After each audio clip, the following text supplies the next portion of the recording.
ધારાસભ્ય ચેતર વસાવા અને પોલીસ આમને સામને આવી છે। નર્મદા પોલીસની કામગીરી પર અનેક સવાલો ઉઠાવ્યા છે। અમારું ખાલી કહેવાનું એટલું છે તમે જે છો લિમિટેડ માણસો લઈને તમે રજૂઆત કરી આવો। પોલીસ બે પ્રકારની હોય, એક પોલીસ બિચારી ઈમાનદારીથી મહેનત કરે છે, કામ કરે છે, સેવા કરે છે। એક પોલીસ સરકારનો પગાર લે છે અને ગરીબ લોકોને હેરાન કરે છે, તોડ કરે છે અને સંપત્તિ વસાવે છે। એની સામેનો અમારો વિરોધ છે। દેવ મોગરા અમારા આસ્થાની કુળદેવી છે સાહેબ। ત્યાં આટલી પ્રકારની એટલી બધી હેરાનગતિ હદ થઈ ગઈ, આવી રીતના થોડું ચાલે। ના એટલે મજૂરી માણસ તમારે જે હોય લિમિટેડ માણસો સંખ્યામાં લઈને રજૂઆત કરી આવો। 500 રૂપિયા તમે મજૂરી હાજર છૂટવી લો તો કઈ રીતના ચાલશે?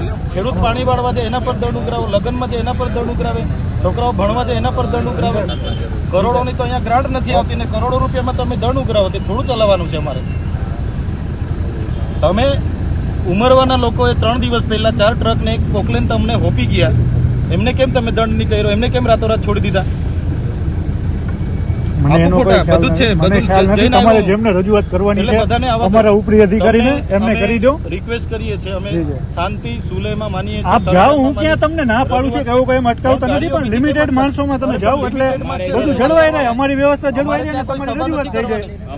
એટલે 10-15 જાઓ હા બસ, તો એટલા માણસોને જેમ તમે રજૂઆત કરી દો, બસ રજૂઆત કરવાની છે। હા કાંઈ વાંધો નહીં, કરી દો, કોઈ પ્રશ્ન નથી। તમે લોકો નહીં, અમારો અધિકાર છે યાર, તમે આવી રીતના પોલીસ મૂકીને અમારા અધિકારોનો હનન કરો છો। મને નથી કરવાની રજૂઆત, અમે કીધું એટલાને જવા દે, બધાને તો ન જવા દે ને ત્યાં। અમારા ગામમાં બી બુટલેગરો છે સાહેબ, અમારા ગામમાં બી બુટલેગરો છે, અમારે બી રજૂઆત કરવાની છે।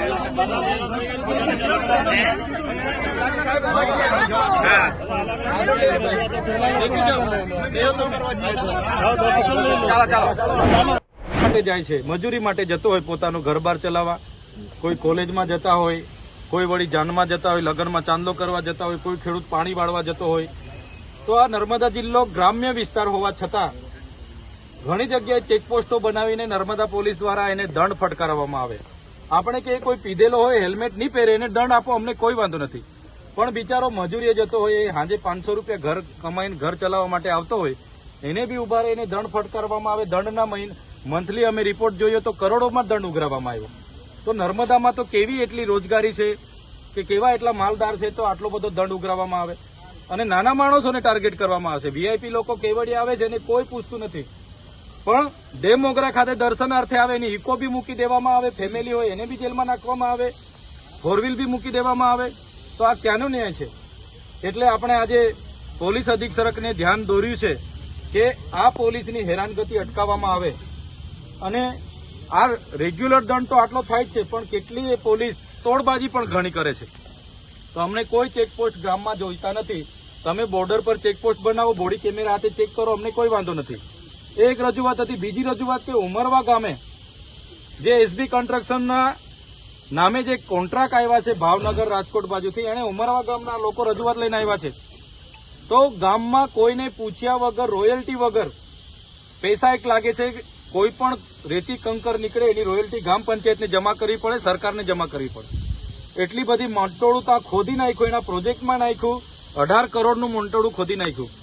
અને જે વાત કરે છે કે અમે નિગમની, ભાઈ નિગમનું ના ચાલે, આ પૈસા એક અનુસૂચિ 5 વિસ્તાર છે। ત્યારે ગામ લોકોએ 4 ટ્રકો અને એક પોકલેન પોલીસને હોપી અને પોલીસે રાતે એને છોડી દીધા। તો કહેવાનો મતલબ બધી પોલીસ આવું નથી કરતી। 80% પોલીસ નિષ્ઠાવાન છે, પોતાની જવાબદારી ઈમાનદારી સાથે નોકરી કરે છે, પણ 20% લોકો એવા છે જે બુટલેગરો સાથે સાંઠગાંઠ રાખે, જમીન માફિયા સાથે સાંઠગાંઠ રાખે, રેતી માફિયા સાથે સાંઠગાંઠ રાખે અને રાતોરાત લાખોપતિ અને સંપત્તિ વસાવવામાં પડ્યા છે। જો નર્મદા પોલીસને કંટ્રોલમાં નહીં લેવામાં આવે, અમારા નાના નાના લોકોને, દેવ મોગરા આવતા લોકોને જો હેરાન કરવામાં આવશે, તો દિન 10 પછી કેવડિયા કાં તો દેવ મોગરા ખાતે મોટું આંદોલન કરીશું અને તે દિવસે હજારોની સંખ્યામાં આપણે ભેગા થઈશું। તૈયાર છો ને બધા? તે દિવસે કેવડિયા આંદોલન થશે બહુ મોટું, અને એ દિવસે આજે તો આપણે ડેડિયાપાડા, સાગબારા આજુબાજુના તાલુકામાંથી જ છે, એ દિવસે મહારાષ્ટ્ર, મધ્યપ્રદેશ અને ગુજરાતના તમામ લોકોને બોલાવીશું। કેમ કે આસ્થાની દેવીને ત્યાં મહારાષ્ટ્રના લોકો પણ આવે છે અને મધ્યપ્રદેશના લોકો પણ આવે છે, એમને પણ ખૂબ હેરાન પરેશાન છે। ત્યારે કુળદેવી યામોગીને બચાવવા માટે આવનારા દિવસોમાં આનાથી પણ મોટું આંદોલન કરવું પડે છે, કરીશું. જ્યાં પણ રોકે છે અમે પૂછીએ, ભાઈ કેમ રોકો છો? તો જમાદારો કે પીએસઆઈ કે ઉપરથી સરકારનો આદેશ છે. તો ભારતીય જનતા પાર્ટીને પણ કહેવા માંગીએ છીએ, શું તમારી સરકારમાં પૈસા નથી તો તમારા તાઇફાવ કરવા માટે લોકો પર દંડ ઉઘરાવો, પોલીસને સૂચના આપો, ટાર્ગેટ આપો. એટલે આ ભારતીય જનતા પાર્ટીને પણ આપણે ઈંટનો જવાબ પથ્થરથી આપવો પડશે. એમના તાઇફાઓ કરવા માટે સામાન્ય લોકો પર દંડ ઉઘરાવે તો કઈ રીતના ચાલશે? કોરોનામાં 2 વર્ષ આપણે હેરાન થયા અને હમણાં પાછી આટલી બધી હેરાનગતિ. એટલે દિન 10માં જો આ ચેકપોસ્ટો પર થતી હેરાનગતિ બંધ નહીં થાય તો કેવડિયા અથવા તો દેવમોગરા 2 જગ્યા પર આહવાન થશે અને આહવાન કરીને લોકો ભેગા કરીશું. અમારા કાર્યક્રમ આજે તમે જોયું, આપણો કાર્યક્રમ હોય ત્યારે એ લોકો આપણને કે પરમિશન જોઈએ. અલા ભાઈ, રજૂઆતમાં અમારે શું પરમિશનની જરૂર છે? અમારા અધિકાર છે. બીજાના અહીંયા વરઘોડાઓ નીકળે ત્યારે પોલીસ બંદોબસ્ત આપે અને આપણે આવવાનું હોય ત્યારે 10 નાકા પાડે અને ત્યાં આપણે જીબાજોડી કરીને અહીંયા આવવાનું. એટલે કેવડિયામાં પણ પ્રોગ્રામો કરવાના થશે. ગુજરાત, મધ્યપ્રદેશ, મહારાષ્ટ્રના લોકોને આહવાન કરીશું. અગર આ લોકો પરમિશન આપે કે નહીં આપે, અગર નહીં આપશે તો બી કાર્યક્રમ થશે. જો આમાંથી લોકોને છુટકારો નહીં આપે, એસબી કન્સ્ટ્રક્શન પર કાયદેસરની કાર્યવાહી નહીં થાય, કેવડિયાના જે રોજગારો છે એના પર ન્યાય નહીં થાય તો આવનારા દિવસો માટે આંદોલન માટે આપણે તૈયાર રહેવું પડશે. તૈયાર છો ને બધા?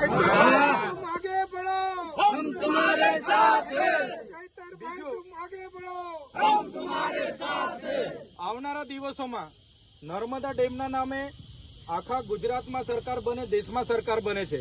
નર્મદાનું પાણી ઉત્તર ગુજરાતમાં 115 તળાવમાં ભરવા માટે હમણાં લઈ જાય છે. નર્મદાનું પાણી કચ્છ સુધી 13 જિલ્લામાં લઈ જવાની હમણાં બજેટમાં જોગવાઈ કરી છે. પણ આ વિસ્તારના ખેડૂતોને આપવાની જોગવાઈ નથી. આજે આપણે પીવાના પાણીના ફાફા પડે છે. ત્યારે સાથીઓ, હમણાં મે મહિનામાં ખૂબ પીવાના પાણીની તંગી સર્જાશે. ત્યારે પણ આપણે આ સરકારને કેટલી વાર રજૂઆત કરી છે પણ નથી આપતા. ત્યારે નર્મદા પાણી આપવા જો સરકાર સંમત ન થાય તે દિવસે નર્મદા નેર રોકવાની ફરજ પડશે તો આપણે બધાએ જવું પડશે. તૈયાર છો? આજે તમારા વતી અમે રજૂઆત કરી છે. તમે બધા આવ્યા, સહકારમાં બધાનો ખૂબ ખૂબ આભાર. આવનારા દિવસોમાં જ્યાં પણ કોઈ સાથે અન્યાય થાય, અત્યાચાર થાય, આવા બહારના કોન્ટ્રાક્ટો આવીને બેફામ માટી ખોદી ખાય, રેતી લઈ જાય, એમની સામે પણ ઉતરવું પડશે. તો આપણે તૈયાર છો? બધા ઉતરવું પડશે. તો આજે બધા જ આવ્યા છો. એટલે એસપી સાહેબને કહો, અમને બી મોડું થાય છે, સવારથી નીકળેલા છે, બોલાવો એટલે અમે રજૂઆત કરીને અમે જતા રહીએ. એસપી સાહેબને કહો, એમની પોલીસ શું કરે છે. અમે બધા પર આક્ષેપ નથી કરતા. એમની જે અમુક પોલીસ શું ધંધા કરે છે, અમારે એસપી સાહેબને ધ્યાન દોરવાનું છે. બધા પોલીસો નથી આવું કરતા. બીજા બધા 80% પોલીસ ઈમાનદાર છે, પોતાની જવાબદારી, સરકારના પગારે જવાબદારી પોતાની નિભાવે છે. અમે સેલ્યુટ કરીએ છીએ. એ પોલીસને અમને બી ગર્વ છે. પણ જે 20% પોલીસ ગરીબ જનતાને હેરાન કરે છે, અમે નહીં ચલાવવાના. કેવડિયામાં 5 વાગે કર્મચારી છૂટે તો એમને પોલીસ અરે યાર, નાના માણસ પર રોજગારી નથી, આટલી બધી મોંઘવારી છે યાર. બધી આખા જિલ્લાની છે. બહાર બોલાવો. અરે પણ રજૂઆત કરવા જ આવ્યા છે ને, સાહેબને બોલાવેલો 5 મિનિટ એટલે કહી દઈએ અહીંયા. અમે ઉભા જ છે. તમે 5 આગેવાનોનું કહો છો, આ બધા પોતાની રીતે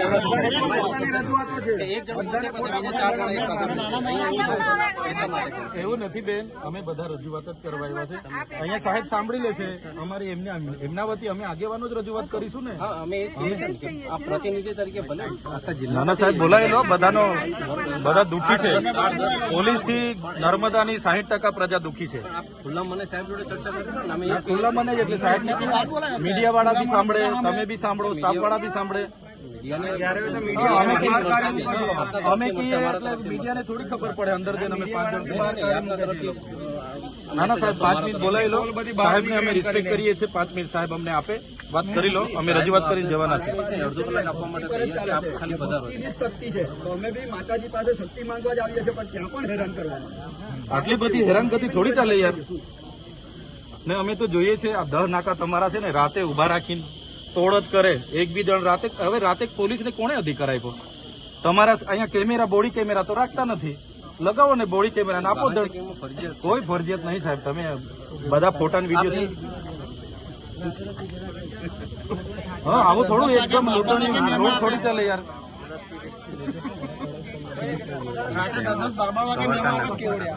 અમે કહીએ છીએ ડ્રાઈવ કરીએ પણ પેલા બુટલેગરોની કરીએ પછી કારખાનેની કરીએ માટી ચોરીની કરીએ બરાબર ને? તો પછી યાર આટલી બધી બિચારો ગરીબ માણસ દવા પાણી તો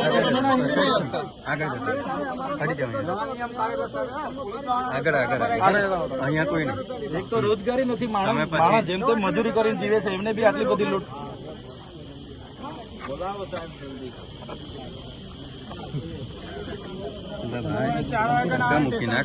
ધક્કા મૂકી ના આજે કરો. આખી નર્મદાની પોલીસ ડ્યુટી પર દંડ ઉઘરાવવામાં પડેલી છે. પૈસા ભેગા કરીને કોને આપો તમે? ચાલો આપણે કોન્ફરન્સ રૂમમાં 10 આવે 15 આવે 20 આવે મેન આગેવાનો બીજા લોકો અહીંયા ઉભા રહે સાહેબ ત્યાં બોલાવે છે. કોન્ફરન્સ હોલમાં જેટલા હમાય મેન આગેવાનો બધાને મીડિયા વાળાને બી લઈ લેજો. કાલે ઉઠીને અમારા પર મીડિયા અમને જોઈએ તો જ અમે આવશું અંદર. મેન તમે જતા મિત્ર બધા છે ને શાંતિથી ઉભા રહેજો. મેન આગેવાનો જે કઈ હમા હે તેને જવા દો. આજે અમે પોલીસ અધિક્ષક શ્રી નર્મદા ખાતે એસપી સાહેબને રજૂઆત કરવા માટે આવ્યા છે. પોલીસનું કામ, પોલીસની ડ્યુટી માત્ર શાંતિ, સલામતી અને સુરક્ષા પૂરી પાડવાની છે અને કાયદો અને વ્યવસ્થા જાળવવાની છે. ત્યારે નર્મદા પોલીસે નર્મદા જિલ્લામાં 20 થી 25 જગ્યાએ ગેરકાયદેસર ચેકપોસ્ટો બનાવીને જે નાના માણસો પર દંડ ઉઘરાવવામાં આવે છે. કોઈ વ્યક્તિ ખેતરે પાણી વાળવા જતો હોય, કોઈ વ્યક્તિ મજૂરીએ જતો હોય, કોઈ શાળાએ ભણવા જતા હોય કે કોઈ લગ્નમાં ચાંદલો કરવા કે જાનમાં જતા હોય, એવા લોકોને, નાના લોકોને ટાર્ગેટ કરીને જે દંડ ફટકારવામાં આવે છે, દર મહિને કરોડોમાં દંડ ઉઘરાવવામાં આવે છે, જેની સામેનો અમારો વિરોધ છે. ત્યારે અમે એસપી શ્રીને રજૂઆત કરી છે. આ અટકવું જોઈએ. હા, તમે હેલ્મેટ વાળા પર ડ્રાઈવ કરો, તમે દારૂ વાળા પર ડ્રાઈવ કરો, એમાં અમારો પણ સહકાર રહેશે. પણ જે રીતે નર્મદામાં બુટલેગરો બેફામ બન્યા છે, દારૂના ઠેકાઓ ચાલે છે, અહીંયા આંકડા જુગારના ધંધાઓ ચાલે છે, અહીંયા રેતીના માફિયા બેફામ બન્યા છે, માટીના માફિયાઓ. 3 દિવસ પહેલા ઉમરવાના લોકોએ 4 ટ્રક એક પોકલેન પોલીસને સોંપી કે ગેરકાયદેસર માટી ખનન થાય છે અને પોલીસે રાત્રે રાત છોડી દીધી. એટલા માટે એ લોકો પર પણ કાર્યવાહી થાય અને નર્મદાની જનતા આજે પોલીસથી ડરે છે. એટલે ડરાવવાનું છોડીને પોલીસને સલામતી પૂરી પાડવાનું કામ પોલીસ કરે એ રજૂઆત અમે એસપી સાહેબને કરી છે. ખાસ બંધ બારણે બેઠક કરવામાં આવી. શું ચર્ચાઓ? અમે અંદર બેઠા, અમે કીધું મીડિયાને પણ સાથે લો, પણ પોલીસ અધિક્ષકે કીધું કે મીડિયાને અમે બાઇટ આપી દઈશું. ત્યારે એસપી સાહેબ જો દેવમોગરા ખાતે આવનારા દર્શનાર્થીઓને હેરાન પરેશાન કરવામાં આવે છે એમના પોલીસ દ્વારા, એ રજૂઆતો ગુજરાત, મહારાષ્ટ્ર અને મધ્યપ્રદેશના લોકોની પણ અમને મળી છે. જે અટકાવવામાં નહીં આવે તો દેવમોગરા યાહમોગી માતાને બચાવવા માટે અને ત્યાં આવનારા દર્શનાર્થીઓને બચાવવા માટે આવનારા દિવસોમાં મોટું આંદોલન કરવું પડશે. તો અમે કરીશું. દેવમોગરા ખાતે પણ અમારે પદયાત્રાઓ કરવી પડશે, કરીશું. પણ હવે પોલીસની હેરાનગતિ અમે ચલાવવાના નથી. શું આશ્વાસન મળ્યું? એસપી સાહેબે કીધું છે કે અમે આ બધું નોંધ કરી છે, અમે સૂચના આપીએ છીએ, પણ ફરી જો આવી રીતના જ હેરાનગતિ અને કરોડોના દંડ અને તોડો કરવામાં આવે છે, જો ચાલતું રહેશે તો મજબૂરન અમને, આજે તો અમે આવ્યા છે 1500-2000 લોકો, પણ મજબૂરન અમને હજારોની સંખ્યામાં મોટું આંદોલનનું આહવાન કરવું પડશે અને અમે એ કરીશું જો આમાં સુધારો નહીં થાય તો. કેટલો વિશ્વાસ તમને? જી સાહેબે આશ્વાસન આપ્યું છે, કેટલો વિશ્વાસ? પોલીસ અધિક્ષક છે, એમની પોલીસ જે કૃત્ય કરે છે એમને અમે ધ્યાન દોર્યું છે. બુટલેગરો પર ડ્રાઈવ કરો તે કરતા નથી, આંકડા જુગાર પર ડ્રાઈવ નથી કરતા. અહીંયા ભૂમાફિયા, જમીન માફિયાઓ સાથે મળીને સોદાઓ કરે છે પોલીસ. જમીનોના જે વિવાદો થાય એમાં બેસીને એનો રસ્તો કાઢી આપે છે પોલીસ. પોલીસનું કામ એ થોડું છે. સલામતી આપો, સુરક્ષા આપો અને જનતાનો વિશ્વાસ જીતો, તો જ જનતાનો વિશ્વાસ જીતાશે. પણ અહીં તો 60% પ્રજા પોલીસથી ડરે છે. આવો ડર ઉભો કર્યો છે, જેની સામે આવનારા દિવસોમાં જો સુધારો ન થાય નર્મદા પોલીસ સામે, તો અમે ઉગ્ર આંદોલન કરીશું. એ આંદોલન આવનારા દિવસોમાં કાં તો દેવમોગરા કરીશું, કાં તો સ્ટેચ્યુ ઓફ યુનિટી પર અમારે કરવા મજબૂર થશું. સાહેબ, બીજી વાત છે કે તમે એક આક્ષેપ કર્યો કે કેટલાક પોલીસ અધિકારીઓ કરોડ રૂપિયા બનાવે છે, તેના નામ આપ. પોલીસ 2 પ્રકારની હોય છે. એક પોલીસ ઈમાનદાર અને પોતાની જવાબદારી નિષ્ઠાપૂર્વક કામ કરે છે, પણ અમુક 20% લોકો એવા છે પોલીસમાં, પગાર સરકારનો લે છે અને જમીનોના દલાલો સાથે બેસીને એનું રસ્તો કાઢી આપે, લીજોનું કામ અટકેલું હોય તે કરી આપે, માટી ખોદાવાનું કામ કરે, બુટલેગરો સાથે સેક્શન બાંધે. તમને વાત કરું, ગ્રુપો પણ ચાલે છે મીડિયામાં. તો આ પરિસ્થિતિ નર્મદા પોલીસની છે. અમે કહીએ છીએ ડ્રાઈવ કરો, બુટલેગરોથી શરૂઆત કરી, અમે પણ આવીશું. તમારે ચેકપોસ્ટ બનાવવાની છે તો બોર્ડર પર બનાવો ને. નર્મદા જિલ્લામાં જ્યાં પ્રવેશ છે, તમારે ગ્રામ્ય વિસ્તારમાં ચેકપોસ્ટો બનાવવાની શું જરૂર છે? એટલે અમે એસપી સાહેબને ધ્યાન દોર્યું છે. જો નિર્ણય નહીં આવશે તો ચોક્કસ અમે દિન 10 પછી મોટું આંદોલન કેવડિયા ખાતે કાં તો દેમોગરા ખાતે કરીશું. ચૈતર વસાવાએ કોઈ પુરાવા આપ્યા છે પોલીસને? હા, આજે અમે જે સ્થળોની મુલાકાત લીધી, જે હાઈવાઓ પોકલેનો ખોદકામ કર્યું અને એમણે જે છોડી મૂક્યા છે એમના પુરાવા એસપી સાહેબને અમે હમણાં આપ્યા છે. અને જો એના પર પોલીસ કાર્યવાહી નહીં કરે તો એનો જે પણ પ્રોજેક્ટ હશે એ પ્રોજેક્ટો પણ બંધ કરીશું. અને કેવડિયામાં એક ગોરા ગ્રામ પંચાયત પર પોલીસને સાથે રાખીને દબાણ કરીને એક ઠરાવ કરવામાં આવ્યો છે ત્યાં એક પ્રોજેક્ટ લાવવા માટે, એની સામે પણ આજે અમે વિરોધ નોંધાવ્યો છે. આવનારા દિવસોમાં એ બાબતે પણ અમે આગળ વધીશું.